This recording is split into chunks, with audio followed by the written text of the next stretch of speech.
आप देख रहे हैं न्यूज चस्का। नमस्कार, आप देख रहे हैं न्यूज चस्का। मैं हूं आपके साथ निहारिका सिंह नागर। आइए नजर डालते हैं आज की बड़ी तमाम खबरों पर।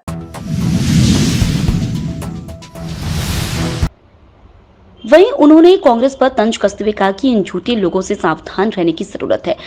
अरे मैं मध्य प्रदेश की धरती से आया हूं। कब डॉक्टर बाबा साहब अंबेडकर का सम्मान किया कांग्रेस ने? मेरे बहनों और भाइयों, डॉक्टर बाबा साहब अंबेडकर जी का जन्म हुआ मध्य प्रदेश की महू की पवित्र धरती पर। बरसों हो गए, उनका कोई स्मारक मध्य प्रदेश की धरती पर नहीं था। कांग्रेस की सरकार ने नहीं बनाया, लेकिन जब मध्य प्रदेश का मुख्यमंत्री मैं बना, भारतीय जनता पार्टी की सरकार बनी, तो भव्य और दिव्य बाबा साहब अंबेडकर का स्मारक बनाया तो भारतीय जनता पार्टी की सरकार ने बनाया, कभी कांग्रेस ने नहीं बनाया। आप सागर जाके देखिएगा, मध्य प्रदेश 100 करोड़ रुपए की लागत से संत रविदास जी का भव्य मंदिर अगर बना रही है, जिसका शिलान्यास प्रधानमंत्री नरेंद्र मोदी जी ने किया, तो वो भारतीय जनता पार्टी की सरकार बना रही है। ये कांग्रेस थी जिसने डॉक्टर बाबा साहब अंबेडकर को भारत रत्न सम्मान उनकी सरकार रहते नहीं दिया, और एक चुनाव में भी बाबा साहब को हराने का पाप कांग्रेस के सर पर है। उनके बयान पर कटाक्ष करते हुए कांग्रेस प्रवक्ता अभिनव बरोलिया ने कहा कि शिवराज सिंह चौहान को समझना चाहिए कि उनकी पार्टी की नेता आरती मिर्झा राजस्थान में आरक्षण समाप्त करने और संविधान बदलने की बात कर रही है। वह कह रही है कि अगर 400 सीटें भारतीय जनता पार्टी की आती है तो हम आरक्षण और संविधान बदल देंगे। अनंत हेगड़े, दिया कुमारी ने आरक्षण खत्म करने और संविधान बदलने की बात कर रहे हैं। इन पर अभी तक कोई कार्रवाई क्यों नहीं की शिवराज सिंह चौहान ने? देखिए, शिवराज सिंह चौहान जी को समझना चाहिए कि उन्हीं के पार्टी की प्रत्याशी राजस्थान में ज्योति मिर्धा जिस तरीके से आरक्षण को खत्म करने की और संविधान को खत्म करने की बात कर रही थी कि 400 सीटें आएंगी तो हम आरक्षण खत्म कर देंगे, संविधान बदल देंगे।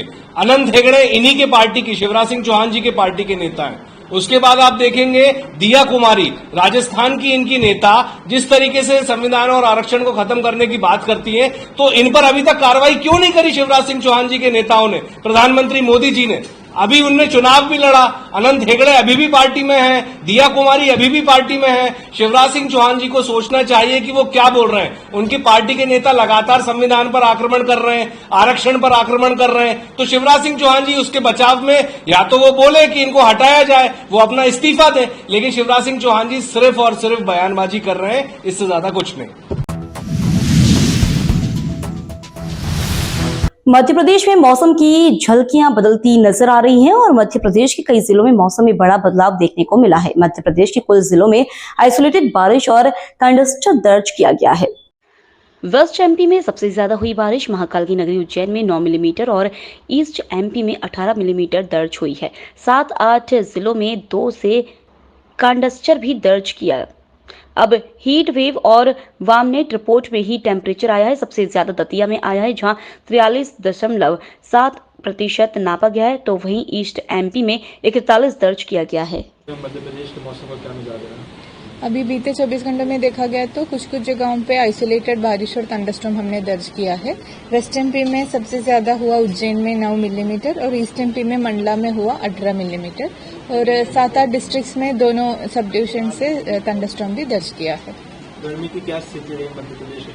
अभी देखा गया तो अभी तक हीट वेव और वार्मनेट रिपोर्ट नहीं हुआ है। कुछ जगहों में टेम्परेचर ज्यादा मतलब 40 से क्रॉस होके आया है।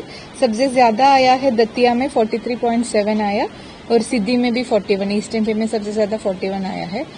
बट ये सिस्टम अभी जो रेन बेयरिंग सिस्टम जो भी है आज और कल से थोड़ा और कमजोर हो जाएगा, तो उसके बाद टेम्परेचर बढ़ने का ही चांसेस है। ऑलरेडी नॉर्दर्न एमपी के डिस्ट्रिक्ट्स में देखा गया तो टेम्परेचर अभी 40 क्रॉस करके ही है, तो ये स्थिति अभी अगले दिनों में और बढ़ेगा।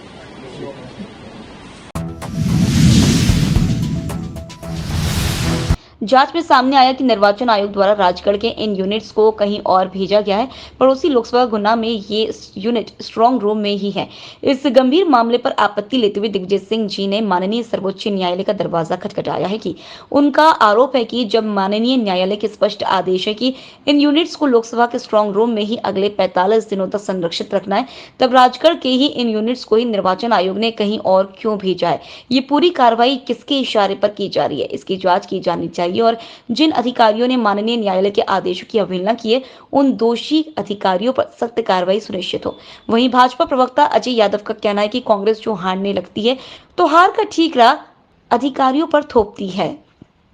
देखिए, जब कांग्रेस पार्टी और दिग्विजय सिंह हारने लगते हैं तो ईवीएम, निर्वाचन आयोग, सुप्रीम कोर्ट पर सवाल उठाने लगते हैं। पूर्व में भी इस तरह के सवाल उठाए गए। जब निर्वाचन आयोग द्वारा तथ्य पेश करने के लिए समय दिया गया तो कांग्रेस पार्टी और दिग्विजय सिंह जैसे नेता कोई तथ्य नहीं रख पाए। और आज जिस तरह की बात कर रहे हैं उससे प्रमाणित होता है कि दिग्विजय सिंह राजगढ़ में लंबे अंतर से चुनाव हारने जा रहे हैं। अगर उन्हें उम्मीदवार के तौर पर किसी प्रक्रिया से आपत्ति है भी तो उन्हें निर्वाचन आयोग के सामने अपनी बात रखना चाहिए और निर्वाचन आयोग उनकी समस्या का निराकरण करेगी। लेकिन इस तरह के सवाल उठाना, संवैधानिक संस्थाओं को विवाद में लाना, ये दिग्विजय सिंह और कांग्रेस पार्टी का दिवालियापन दिखाता है। फिलहाल आज की खबरों में इतना ही। आप बने रहिए न्यूज़ चस्का के साथ।